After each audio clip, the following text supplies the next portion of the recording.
Je, Non, je suis moins. C'est ma rentrée des classes, hein, bon, voilà. Bonjour à toutes et à tous et bienvenue à cette nouvelle Tech Room dédiée aujourd'hui à la cybersécurité. Alors, recrudescence des cyberattaques, les chiffres varient selon les sources, mais tout le monde s'accorde à dire que on observe depuis les confinements et plus récemment encore une croissance de plus de 100% des cyberattaques en France. Quelles attaques? Les attaques par email bien sûr, par phishing et ransomware, les attaques aussi par déni de service, entre autres typologies d'attaques, et on en parlera plus tard, elles seront certainement en recrudescence en amont des Jeux Olympiques. Quelles conséquences? Eh bien, pour une petite entreprise, ça peut être le dépôt de bilan, pour un hôpital, le ralentissement des soins, voire l'arrêt des soins. Qui peut en être victime? C'est le phénomène peut-être le plus nouveau. Les petites entreprises sont aujourd'hui des victimes croissantes. On a choisi aujourd'hui donc de traiter ce thème pour les adhérents de l'UPE 13 pour les sensibiliser sur le sujet. On verra quelques exemples. Le sujet se démocratise à tel point qu'on en voit des écrits dans la littérature récente avec des ouvrages comme Hack-moi si tu peux, dont on parlera un petit peu plus tard, ou bien le Darknet écrit par le commandant Penalba, c'est dire à quel point le sujet s'est vu emparé par le grand public. Alors, que se passe-t-il en bref? Trois grands éléments sont à l'œuvre, on en reparlera avec des experts. L'intérêt reste l'argent, les données confidentielles. L'augmentation du nombre de victimes est exponentielle aussi parce que l'augmentation du nombre de points de contact et la propagation croissante des données offre une surface de contact croissante. Par ailleurs, la baisse du coût du piratage, qui lui aussi se démocratise. Acheter une base de données aujourd'hui de mots de passe ou d'email et d'entreprises cibles sur le dark web via Tor Browser revient à quelque chose comme 1800, 2000 euros. C'est dire à quel point il est devenu facile d'attaquer. Je vous propose de démarrer cette émission dédiée à la cybersécurité par un tour de table. Bonjour Monsieur Edon. Bonjour à toutes et à tous. Je m'appelle Kevin Edon, je suis le délégué de l'ANSSI, l'Agence nationale de la sécurité des systèmes d'information, pour la région Provence-Alpes-Côte d'Azur. Juste en quelques mots, l'ANSSI. Donc l'ANSSI, nous sommes un service du Premier ministre. Nous sommes l'autorité nationale française en matière de cybersécurité et de cyberdéfense. Et nous sommes une agence à vocation exclusivement défensive. Connaître la menace, partager autour de la menace et des manières d'y faire face. Défendre, c'est souvent pour ça qu'on nous appelle les cyberpompiers de l'État, donc venir en assistance aux victimes de cyberattaques, notamment les acteurs les plus critiques, opérateurs d'importance vitale, opérateurs de services essentiels, services de l'État. Et puis aussi accompagner, alors bien sûr accompagner le gouvernement dans sa conduite et sa définition de l'approche cyber pour la France, mais également aussi accompagner tous nos écosystèmes, notamment en région, au propos de la cyber. Merci Monsieur Edon. Donc l'ANSSI, qu'on a jugé très intéressant de convier à cette table ronde, puisque particulièrement bien placé pour parler des problèmes de cybersécurité en France. Bonjour Madame Lesbourdes. Bonjour à tous. Je suis donc Anne Lesbourdes, la secrétaire générale adjointe de la préfecture des Bouches-du-Rhône, et j'interviens dans votre émission en tant que référente départementale sur le numérique. Et à ce titre, je suis chargée au niveau des Bouches-du-Rhône d'animer une politique de sensibilisation des différents acteurs du territoire sur la cybersécurité. Tout acteur confondu. Tout à fait, que ce soit acteurs publics, ça peut être les collectivités, les centres hospitaliers, mais aussi les acteurs privés, comme vous, chefs d'entreprise. Merci beaucoup d'être avec nous aujourd'hui. Je me tourne vers celle qui représente aujourd'hui à la fois Medinsoft et la French Tech, les deux plus grands écosystèmes technologiques de la région.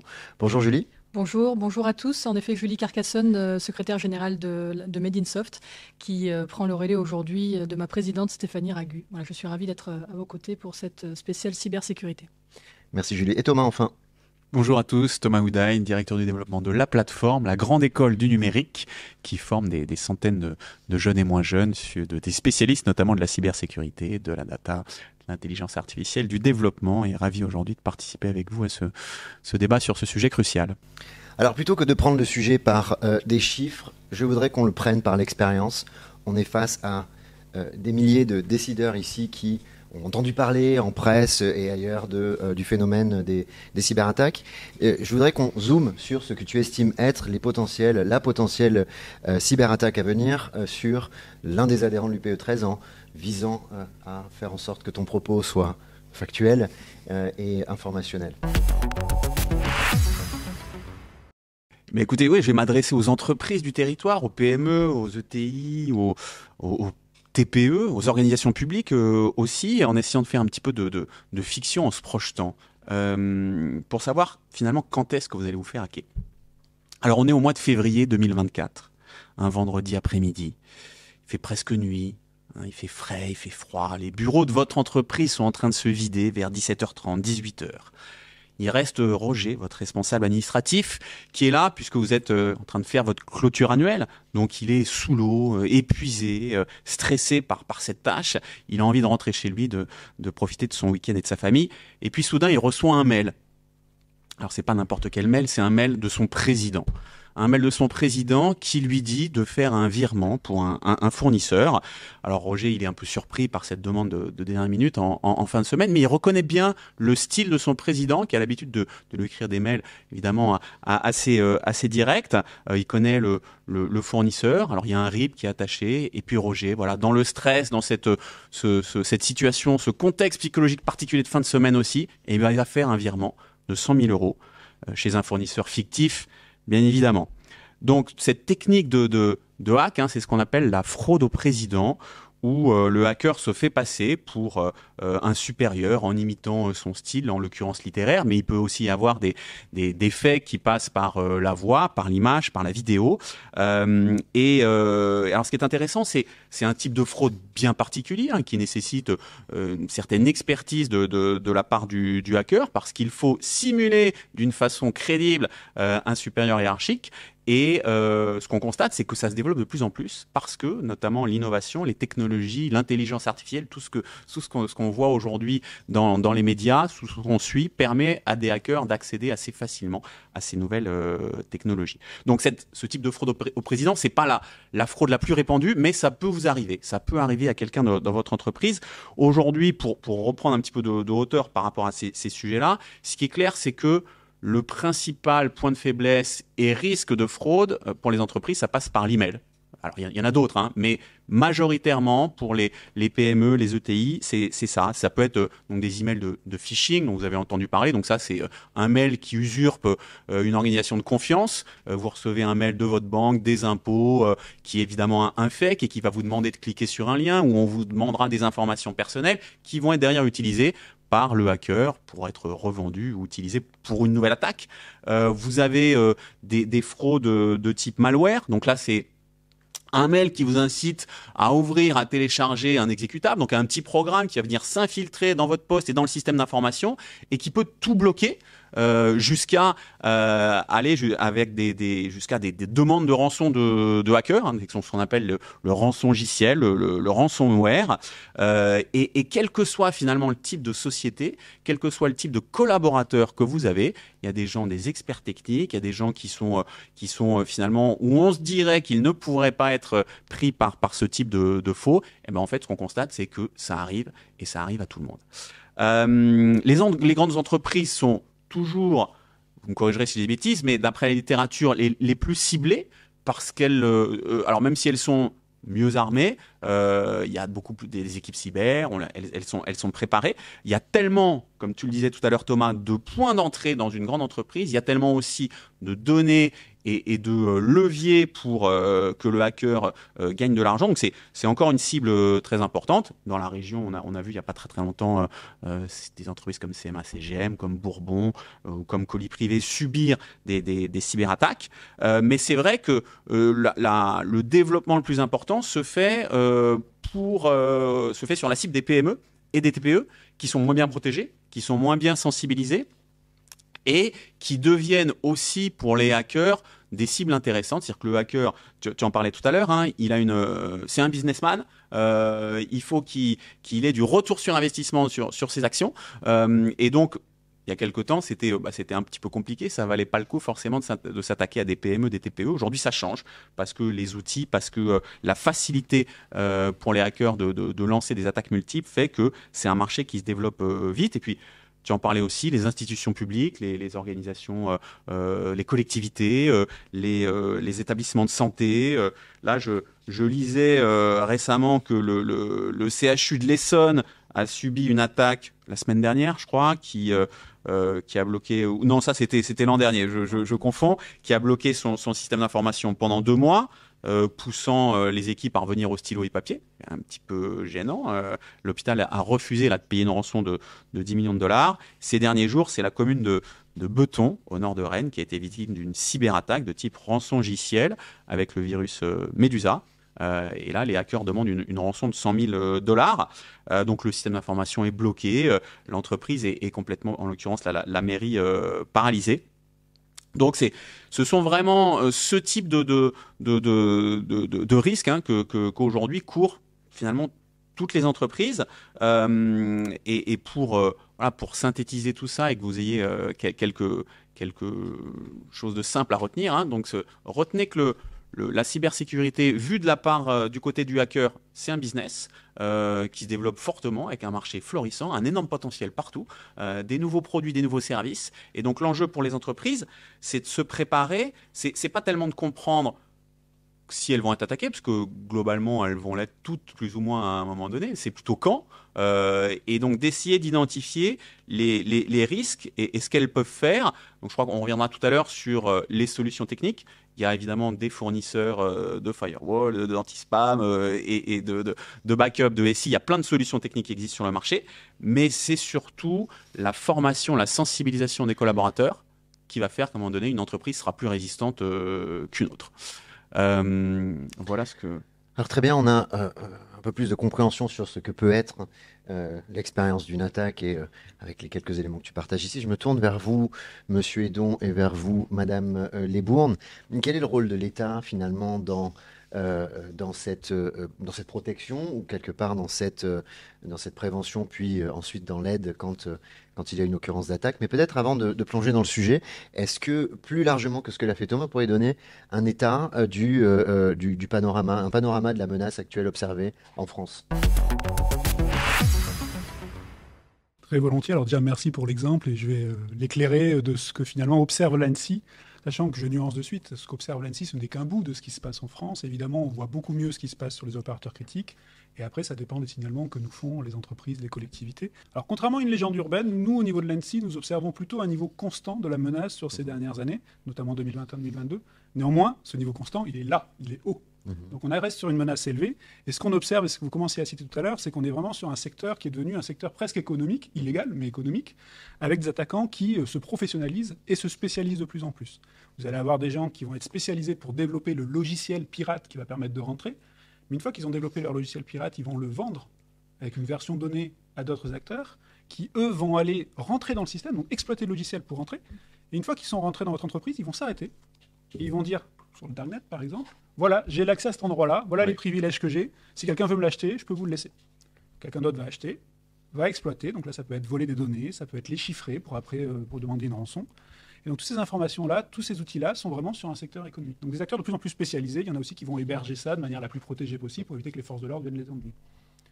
Donc des attaquants de plus en plus spécialisés, des menaces de plus en plus fortes, avec trois grandes motivations, vous en avez cité beaucoup déjà.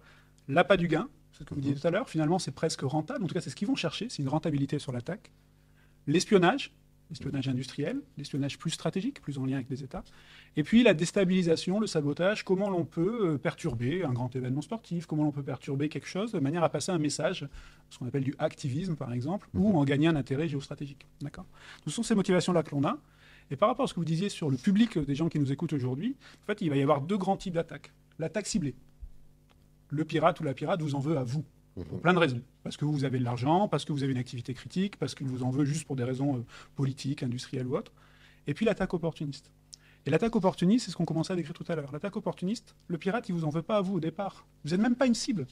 C'est juste que dans le million d'adresses email qu'il a achetées sur Internet, au sens large du terme, il y en a 3, manque de bol, il y a 3 de vos employés qui se sont connectés sur un forum un jour avec cette adresse-là, et du coup, ils sont dans la base. 1 million d'adresses email, 1 million d'emails envoyés avec un mauvais lien, un mauvais fichier ou autre. Et sur les 3 qui étaient dans votre entreprise, il y en a un ou une qui, manque de bol, clique, saisit son mot de passe ou autre. Et là, vous n'étiez pas une cible, mais vous devenez une victime. Vous devenez une victime. Et c'est pour ça que le raisonnement qui est de dire non mais moi, vu mon secteur d'activité, vu mon nombre d'employés, vu mon chiffre d'affaires, je ne suis pas concerné.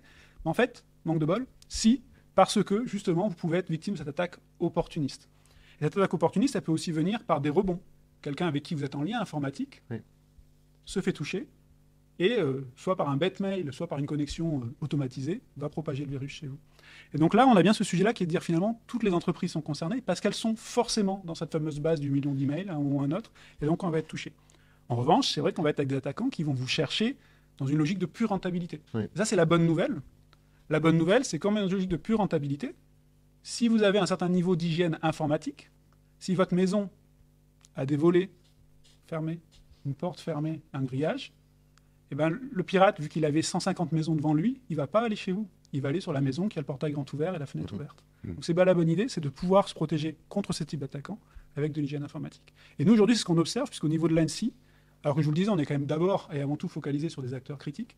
40% des signalements de rançongiciel, donc ce dont vous parliez tout à l'heure, le fait de demander une rançon pour le déchiffrer ou pour éviter de diffuser de la donnée volée, ben finalement, 40% des signalements de rançongiciel perçus par l'ANSSI l'an dernier, ce sont des TPE, PME, ETI non stratégiques.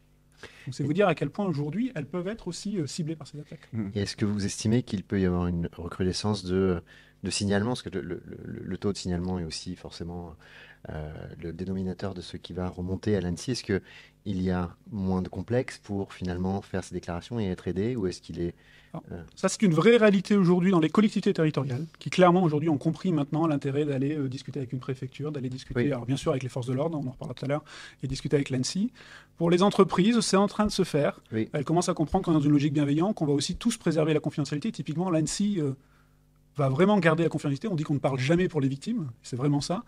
Et donc finalement qu'il n'y aura pas de risque pour l'image de l'entreprise, parce qu'il y a toujours un peu cette idée de se dire, mince, si j'étais attaqué, il y a un risque de confiance ou autre. Et d'ailleurs, dans l'aide que peut parfois apporter l'ANSSI aux victimes lorsqu'on estime que c'est dans la mission de l'agence de le faire, parfois on ne va pas aider sur de la technique, on va aider sur de la communication. Oui. En disant, finalement, attention, n'ajoutez pas de la crise à la crise, vous avez peut-être quelques enjeux de communication, et là c'est notre équipe communication qui va venir aider plutôt que l'équipe qu'on peut imaginer au départ de cyberpompiers très technique. Oui. Oui, on a effectivement de plus en plus d'entreprises qui font signe, on sent encore qu'il y a un peu de travail, et d'ailleurs un des encouragements forts c'est déjà de porter plainte.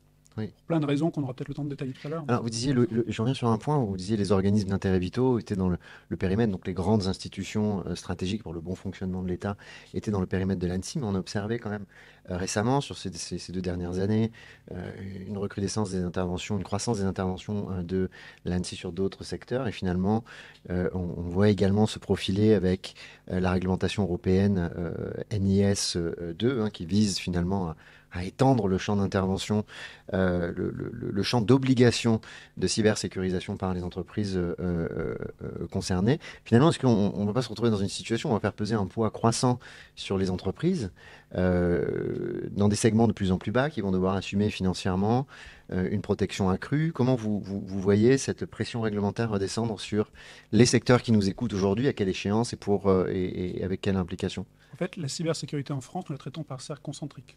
En 2010, il y avait des opérateurs d'importance vitale qu'on ne voulait pas voir agresser physiquement et qu'on ne voulait plus voir agresser non plus numériquement. Oui.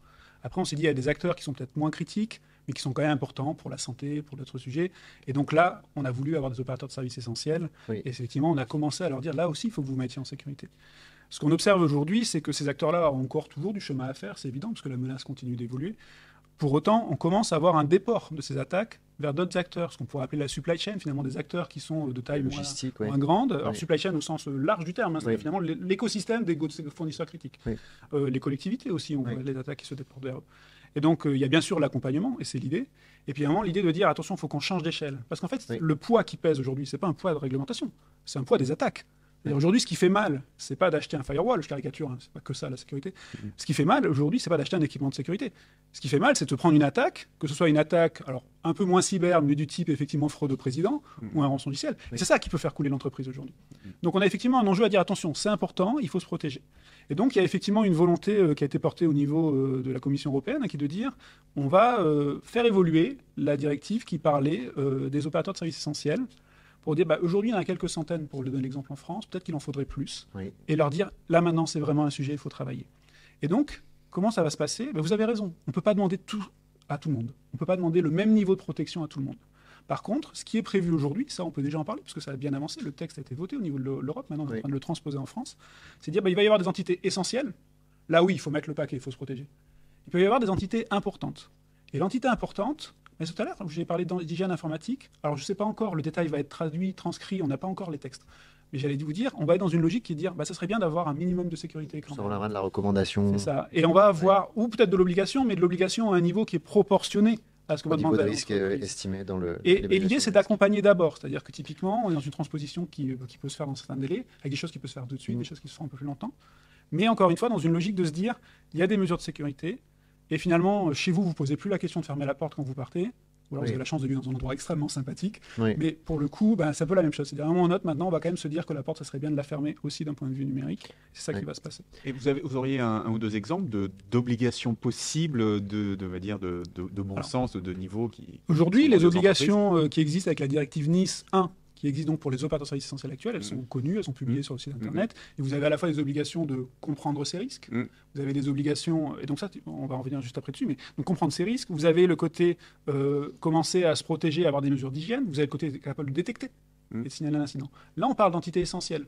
Sur les entités importantes, encore une fois, la transposition n'est pas faite. Mais je vous le disais tout à l'heure, on va d'abord être dans l'ordre de fermer sa porte, quoi. C'est-à-dire qu'à un moment ou un autre, est-ce que j'ai quelques mesures de base? Au niveau de l'ANSSI, typiquement, on a un guide aujourd'hui qui est à destination des chefs d'entreprise, pas du tout les informaticiens ou informaticiennes, des chefs d'entreprise, en disant voilà 13 questions que vous pouvez vous poser, déjà à vous, elles sont rédigées pour que vous les compreniez, et éventuellement vous pouvez poser à votre prestataire ou autre. Là, vous voyez, on est sur des bases en fait, on est sur commencer à fermer sa porte, avoir un portail qui tient, des choses comme ça.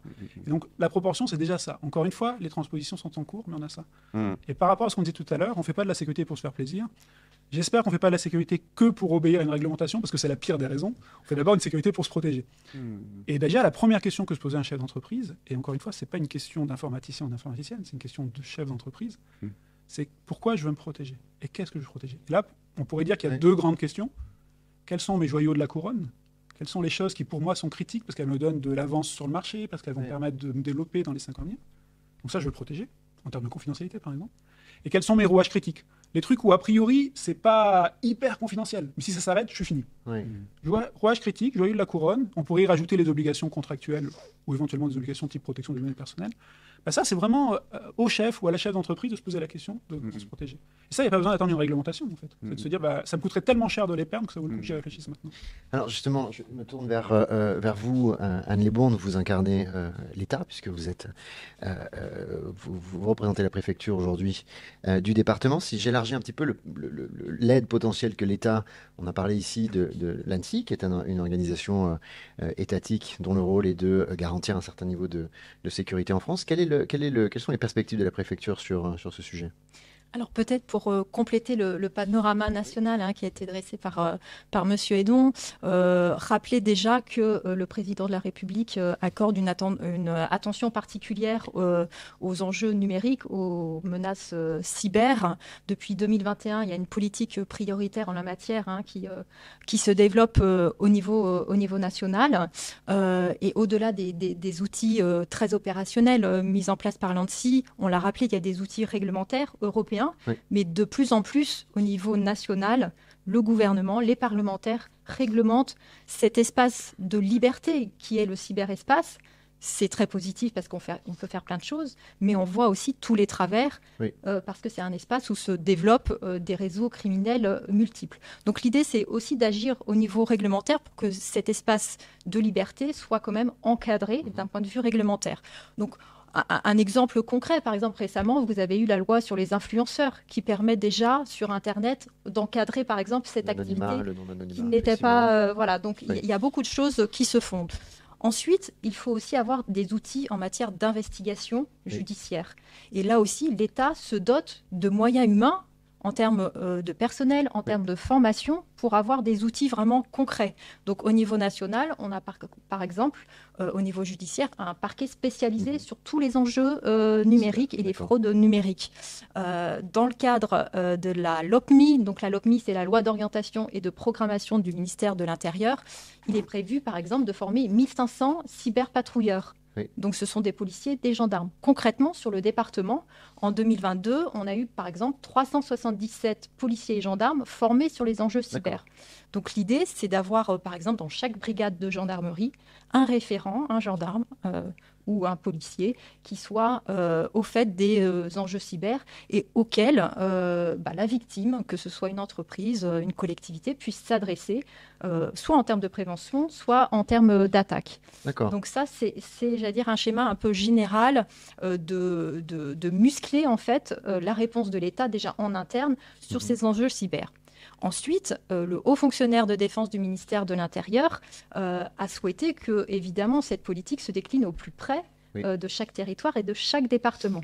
Donc, il a été demandé en 2021 et 2022 à chaque préfet de département de désigner d'une part en interne pour les enjeux, j'allais dire, propres au service de l'État, un conseiller sécurité numérique et pour, j'allais dire, sensibiliser les différents acteurs du territoire aux enjeux cyber, donc de désigner un référent départemental numérique, en l'occurrence moi-même, pour porter cette parole autour des enjeux cyber. Donc, pour parler des enjeux cyber, il n'est pas forcément nécessaire d'être un spécialiste. Moi, je ne suis pas spécialiste de ces enjeux numériques. Pour ça, je suis accompagnée... Vous êtes sacrément devenu quand même. Mais par Monsieur Edon de l'ANSSI. Et ça s'applique également pour vous, chef d'entreprise. Pour se préoccuper des enjeux cyber, il ne faut pas être forcément personnellement un spécialiste. Il faut juste connaître cette menace et savoir comment y répondre et en fait mettre en place au niveau de son entreprise une gouvernance pas forcément spécifique. En fait, il faut que ça soit intégré dans sa gouvernance globale d'entreprise. Ça rejoint vos préoccupations, par exemple RSE. Enfin, je veux dire, sur les enjeux numériques, on a des enjeux environnementaux, on a des enjeux sociaux, on a les enjeux RH en matière de télétravail. Donc tout ça, en fait, finalement, ces enjeux cyber doivent être intégrés en fait dans votre, gouvernance quotidienne de votre entreprise. Alors, pour mettre en place en fait cette politique d'animation au niveau départemental, j'anime donc un petit groupe de travail constitué donc de différents acteurs de l'État. Donc, outre l'ANSSI, je suis également entourée évidemment de la gendarmerie, de la police, mais aussi la Direction générale de la sécurité intérieure, mais aussi par exemple de l'ARS, l'Agence régionale de santé, puisqu'on s'intéresse également aux hôpitaux qui peuvent être victimes de ces attaques, et également l'éducation nationale, puisqu'il y a aussi des enjeux importants en matière d'éducation, parce que de plus en plus, tout ce qui est éducation, y a beaucoup de données en ligne, de plus en plus, sur le NTE, etc. Et à partir de là, on essaie de se définir. Le NTE.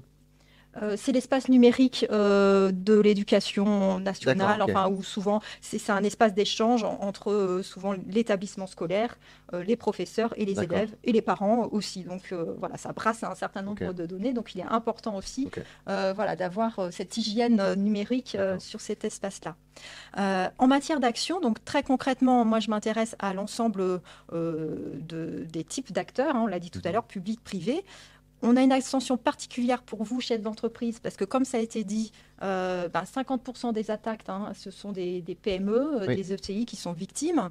Les acteurs industriels sont particulièrement concernés. Il faut savoir que dans l'économie, ils pèsent 7%, mais ils subissent 15% des attaques. Donc là aussi, on voit une surreprésentation. Dans l'économie territoriale, l'économie nationale? Alors ça, c'est national. Donc on voit une surreprésentation un peu du secteur économique et du secteur industriel en particulier. Voilà. Donc on s'intéresse particulièrement à vous. Donc on a commencé, comme vous l'avez rappelé, par organiser un séminaire en novembre 2022 qui rassemblait à la fois des hôpitaux, des collectivités, des chefs d'entreprise pour parler à la fois de l'état de la menace, des mesures de prévention qui peuvent être prises et que faire en termes d'attaque.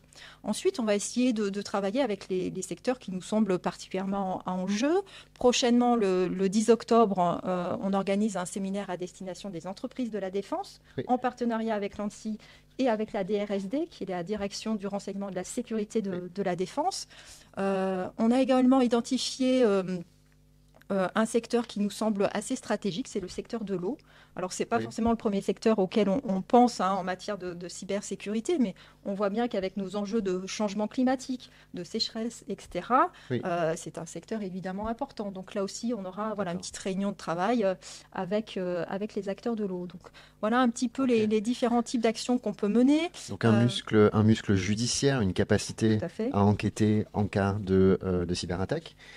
Et là, au sein du ministère de la Justice, à Paris, en région. Des enquêteurs spécialisés au niveau national, au niveau local. J'insiste sur l'importance de ce parquet aussi spécialisé au niveau national. Il y a aussi le ComCyberGend, qui est un peu le bras armé, en l'occurrence côté gendarmerie, parce que cette cybercriminalité, évidemment, elle est internationale. Généralement, ils peuvent être sur le territoire, mais ils sont aussi souvent à l'extérieur. Donc ça nécessite des moyens d'investigation judiciaire particulièrement pointus. Et on parle de quelle magnitude de capacité, quel volume de recrutement a été fait Alors, je ne pourrais pas vous dire exactement, mais voilà, je vous ai donné quelques chiffres sur d'investigation, les cyberpatrouilleurs, oui. sur les personnes qui sont formées au niveau départemental. Effectivement, le pouvoir judiciaire, les formations et des recrutements, vous avez donné un chiffre de 1500 personnes pour accroître la capacité de prévention ou investigation en cas d'attaque avérée. Vous avez également parlé de ce comité que vous conduisez avec les différentes parties prenantes. Et si je descends maintenant dans un registre finalement pour l'audience qui nous écoute, qui s'éduque aussi sur ce sujet pour la plupart d'entre eux, c'est bien normal, ce n'est pas leur travail. En cas d'urgence finalement, s'il devait rester une adresse, un numéro, quelque chose, un point de contact unique pour simplifier la vie de nos auditeurs, pour avoir de l'aide en cas de crise, en cas d'urgence, quels sont les recours ici? Alors moi, je citerai juste une plateforme, puis je laisserai peut-être Monsieur Edon compléter sur les outils un peu spécifiques qui dépendent notamment de l'ANSSI. Mais on a par exemple la plateforme Taisé. C'est une plateforme qui a été mise en place récemment pour déclarer les attaques et tout ce qui est fraude en ligne. D'accord. Donc ça, c'est un outil important, ça permet de porter plainte. Nous-mêmes, on essaie de travailler un petit peu sur ce sujet-là au niveau statistique, parce qu'en fait, ça permet de faire un certain nombre de statistiques au niveau national. Oui. Et on aimerait bien avoir un focus un petit peu au niveau régional pour justement mieux cibler les secteurs où il faut accroître notre action de sensibilisation. Et donc, ça permet tout de suite d'être mis en relation aussi avec un enquêteur pour ensuite traiter la plainte. Monsieur Edon, vous voulez compléter là-dessus peut-être sur quelques éléments complémentaires, effectivement. Vous avez effectivement des acteurs qui sont régulés. Donc, eux, ils ont leurs contacts. Vous pouvez imaginer que l'hôpital va appeler le ministère de la Santé, et l'ANSSI pour le coup, un opérateur critique également, va appeler l'ANSSI. Après, sur les populations non régulées, au sens, encore une fois, pas soumises à une obligation de sécurité haute que celle du RGPD ou des réglementations qui s'appliquent déjà en termes de données personnelles, vous avez deux niveaux. Le premier niveau, c'est celui qui existe aujourd'hui par un groupement d'intérêt public qui s'appelle ACIMA, et qui est donc qui a un portail qui s'appelle cybermalveillance.gouv.fr. Cybermalveillance.gouv.fr est particulièrement orienté vers les particuliers, vers les TPE, PME, et permet déjà d'avoir des conseils, mais aussi de pouvoir déclarer un incident. Et en déclarant un incident, vous avez des réponses automatisées qui vont vous dire, voilà, déjà ce que vous pouvez faire, ce que vous devez faire tout de suite. Et voilà la liste des prestataires qui ont déjà passé une certaine certification ou qui se sont fait recenser sur le territoire, que vous pourriez contacter si vous n'en avez pas déjà. C'est cybermalveillance.gouv.fr qui va le faire. Après, ce que l'on a constaté, c'est que dans le cas de certaines entreprises qui étaient déjà un peu plus costauds que celles qui utilisaient cybermalveillance, il y avait un besoin d'être accompagné un peu plus fortement. Oui. Et ça, alors ils peuvent toujours faire signe à l'ANSSI, c'est toujours une bonne idée, parce que parfois on va pouvoir donner des conseils de base, mais vous comprenez que si l'ANSSI est en train de répondre à l'attaque d'un hôpital, d'un ministère, d'une opérateur critique, on va toujours répondre, mais on ne répondra pas toujours avec le même niveau d'intensité. Et donc, dans le cadre de France Relance, il y a eu une proposition faite à chaque conseil régional de pouvoir mettre en place un centre de veille et d'alerte régional qui va pouvoir répondre au téléphone, une sorte de 15, mais sans l'ambulance. Donc ça va être quoi? Ça va être j'appelle, on me demande ce qui est en train de se passer, et donc là vous avez une personne physique, vous n'êtes plus sur un portail automatisé, une personne physique qui vous demande ce qui s'est passé, qui va vous donner des actes de premier réflexe. Donc en temps normal, ça aurait été mettre quelqu'un en PLS, là on va parler peut-être de débrancher le Wi-Fi, débrancher Internet, mais surtout pas éteindre l'ordinateur, et va dire, voilà, est-ce que vous avez déjà un prestataire? Si vous n'avez pas un prestataire, par rapport au problème que vous venez de citer, nous on pense que ces acteurs-là peuvent vous aider. Donc ça va être une association aujourd'hui qui a été fondée par la région Sud, qui a accepté l'appel de France Relance, et la région Sud n'a pas encore ouvert, elle communique déjà dessus, c'est pour ça que je me permets d'en parler, mais elle n'a pas encore ouvert officiellement. Il y aura un centre de veille et d'alerte régional, comme il en existe déjà dans quelques autres régions, et qui sera à destination justement des PME, ETI, collectivités de taille intermédiaire, sachant que ce type d'action existe avec un centre de veille d'alerte régional, mais c'est une activité économique ou associative. Donc ça veut dire qu'il y a aussi des prestataires qui proposent ce type de service. Oui. En amont des Jeux Olympiques, on voit quand même la France s'affairer sur cet événement qui va nous mettre au centre des projecteurs et qui forcément va exposer nos différents écosystèmes, peut-être ceux les plus vulnérables. Est-ce qu'il y a quelques conseils, quelques points clés que l'État et que l'ANSSI recommandent pour se préparer? Oui, plusieurs niveaux. Le premier, c'est déjà ce qu'on disait tout à l'heure sur l'hygiène informatique. Oui. Ça reste vrai. Ça vaut toujours le coup de fermer sa porte quand on a un trésor dedans. Si vous n'avez pas de trésor, vous faites ce que vous voulez. Mais si vous avez un trésor, ça vaut quand même le coup de fermer sa porte. Et après, il y a quand même un accompagnement plus spécifique pour les Jeux Olympiques et Paralympiques. D'accord. Et là, de deux choses l'une. Et ça peut concerner certaines des personnes qui vont nous écouter aujourd'hui. Bon, il y a évidemment l'accompagnement très ciblé des acteurs les plus au cœur des Jeux Olympiques et Paralympiques, et ça, le ministère de l'Intérieur, l'ANSSI, accompagne sur ces sujets-là. Après, ce sur quoi on travaille, notamment en lien avec les préfectures dans les territoires, en région, et notamment nous, on est concernés, puisqu'on a plusieurs sites olympiques sur le territoire, c'est qu'il y a des acteurs qui ne sont peut-être pas identifiés naturellement au niveau national, mais qui contribuent. Et ça peut être des entreprises de toute taille qui contribuent de manière plus ou moins périphérique au fait que ces Jeux Olympiques et Paralympiques se passent bien. Et dans ce cas-là, si vous estimez que vous êtes dans ce cas-là, moi je vous invite à contacter, alors 2 situations. Soit vous êtes déjà en relation avec votre préfecture, notamment des Alpes-Maritimes ou des Bouches-du-Rhône, sur la gestion des grands événements parce que vous êtes associé, contactez votre contact habituel et il saura faire le lien. Soit vous nous contactez au niveau de l'ANSSI, donc les délégués de l'ANSSI en région PACA, c'est paca, @ssi.gouv.fr. Oui.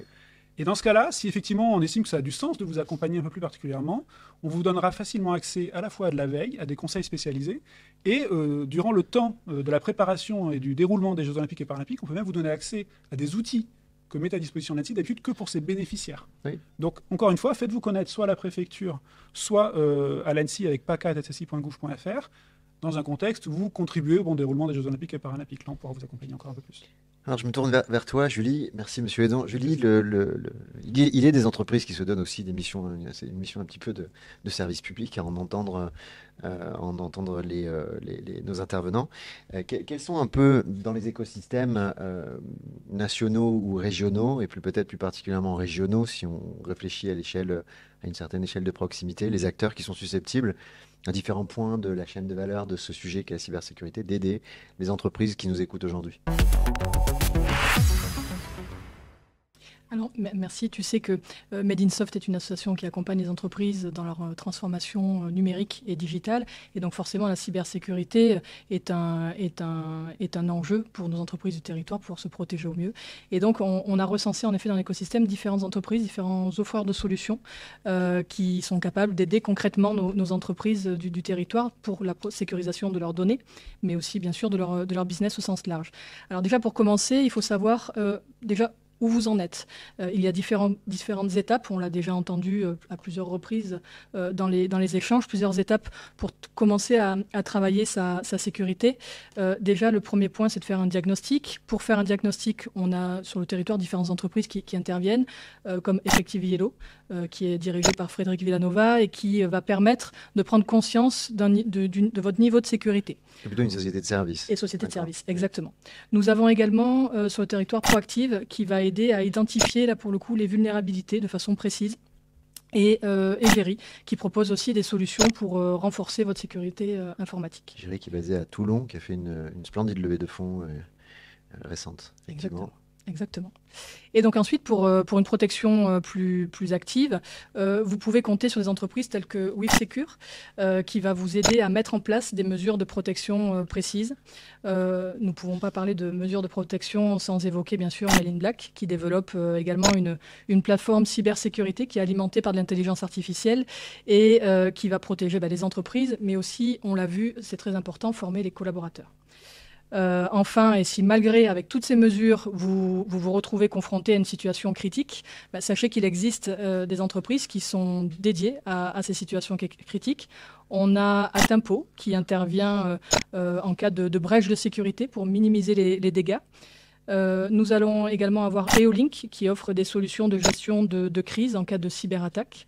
Et pour finir, nous avons également la société Chimère qui, elle, va être spécialisée dans la gestion globale de la sécurité en cas de situation imprévue. Donc on voit que notre territoire compte de nombreuses entreprises qui sont dédiées à la cybersécurité et donc on vous invite vraiment à les rencontrer. Atempo, effectivement, Atempo Wuxo, qui est une société basée à La Ciotat, qui est, je pense, l'un des plus grands acteurs de backup, disaster recovery, c'est-à-dire, comme tu le disais, finalement, qui, en cas de crash, permet de récupérer son système d'information, récupérer son informatique, les joyaux de la couronne et les processus métiers clés. En tout cas, ce qui est nécessaire à la continuité de l'activité. Merci Julie. On Merci. affichera bien sûr ces noms. On peut retrouver ces entreprises sur les sites de Made in Soft Exactement. Made in Soft et de la French Tech pour les... Peut-être mentionner à ce sujet les fonds de l'État, notamment dans le cadre de France 2030. Je rappelle qu'il y a 1 milliard d'euros qui sont dédiés aux entreprises du tissu numérique. Justement, il y a des appels à projets régulièrement. Donc, j'imagine qu'un certain nombre d'entreprises du territoire soient attentives à ces différents appels à projets. L'idée, c'est vraiment de développer et de muscler là aussi le tissu économique des entreprises du numérique. Merci beaucoup. Merci à vous. Merci beaucoup à vous de nous avoir écoutés. Un mot de la fin. Tout a été dit pour vous. Donc, je vous remercie à nouveau pour votre attention sur ce sujet particulièrement épineux qu'est la cybersécurité. Monsieur Edon a parlé un petit peu des Jeux Olympiques et surtout plus largement des différentes mesures avec Madame Lesbournes et des différentes mesures amont et aval qui sont finalement à disposition de l'écosystème et des adhérents de l'UPE 13 aujourd'hui. Je vous remercie. On a parlé de l'écosystème avec Julie. Nous vous considérons à présent comme cyber informés.